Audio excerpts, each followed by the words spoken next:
हमारी यूनियन हमारी ताकत, हमारी यूनियन हमारी ताकत। महाराष्ट्र राज्य कृषी सहाय्यक संघटनेचा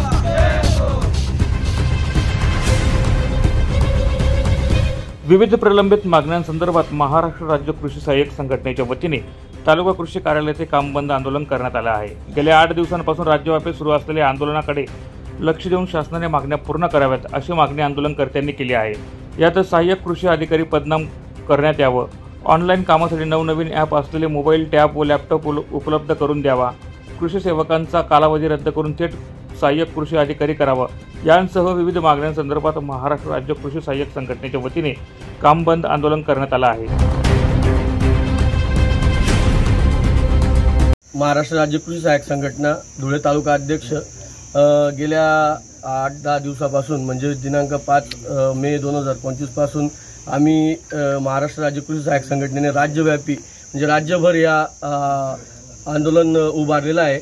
या आंदोलन उभारण्याचं कारण म्हणजे अनेक 8-10 वर्षांपासून आम्ही अनेक मागण्यांसाठी शासन दरबारी नियमित आम्ही मागण्या करत असतो, परंतु शासन नेहमी आम्हाला शेतकऱ्यांच्या हितासाठी काम करतो, आपल्याला शेतकऱ्यांच्या दृष्टीने काम करतो अशी भावनिक साथ घालून आमची आंदोलन टप्प्याटप्प्या विविध प्रकारे मागे घेण्यात आलं आणि आम्ही बी शेतकऱ्यांसाठी निश्चितपणाने आम्ही त्यावेळेस माघारी घेत आलो। शेतकऱ्यांच्या दृष्टीने आम्ही अधिकाऱ्यांचं ऐकून आम्ही माघारी घेतली, परंतु आज वेळ आमच्यावर अशी आहे की आमच्या कुठल्याच 8-10 वर्षापासून आमच्या कुठल्याच मागण्या शासन दरबारी पूर्ण झालेल्या नाही। आमच्या प्रमुख मागण्या आहेत की कृषी सहाय्यक जे पदनाम आहे, जे बाकी इतर यंत्रणांचं पदनाम चेंज झालेलं आहे, बदल झालेला आहे, तसंच आमचं त्या धर्तीवर सहाय्यक कृषी अधिकारी हे पदनाम करण्यात यावं ही आमची प्रमुख मागणी आहे। त्याचप्रमाणे आता शेतकऱ्यांना दर्जेदार सुविधा देण्यासाठी आपल्याला सर्वीकडे ऑनलाईन प्रक्रिया त्या ठिकाणी सुरू झालेली आहे। आमचे पण कृषी विभागाचे सर्वच आता कामकाज जे आहे ते जवळपास 70-80% हे आमचं ऑनलाईन कामकाज सुरू झालेलं आहे गेल्या 4-5 वर्षापासून। तर त्याच्यासाठी आमचे विविध प्रकारचे ॲप आहेत आणि ते ॲपच्या संदर्भामध्ये आम्हाला नवनवीन अपडेट व्हर्जनचे मोबाईल, टॅब किंवा लॅपटॉप त्या ठिकाणी गरजेचं आहे, परंतु शासनाकडून गेल्या जसे आम्ही नियुक्त झालेले आहे तसा कुठल्याही प्रकारचं लॅपटॉप, टॅब आणि लॅपटॉप आम्हाला अजूनपर्यंत ऑनलाईन सुविधेसाठी उपलब्ध झालेलं नाही।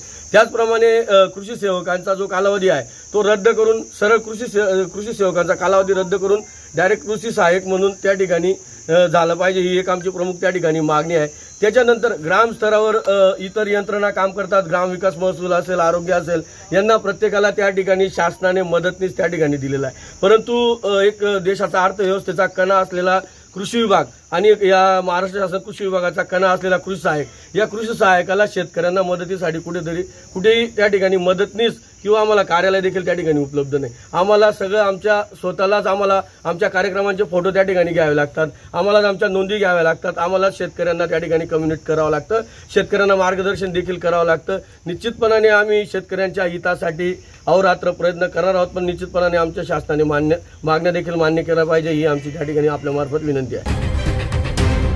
यावेळी संघटनेचे जिल्हाध्यक्ष दीपक झालटे, मनोहर पाटील, सिद्धार्थ वाघ, मुकेश सोनवणे, राकेश परदेशी, मनोज पाटील, चेतन गीते, समीर राजपूत, नितीन मासुळे, प्रवीण लांबोळे, सुधीर वाघ, अनिता पवार, प्रतिभा पाटील, प्रियंका बदाने, महेश बोरसे, वासुदेव सूर्यवंशी, उमेश पाटील, सतीश बोरसे आदी मोठ्या संख्येने उपस्थित होते। प्रतिनिधी रूपक बिरारी, माझा महाराष्ट्र न्यूज, धुळे।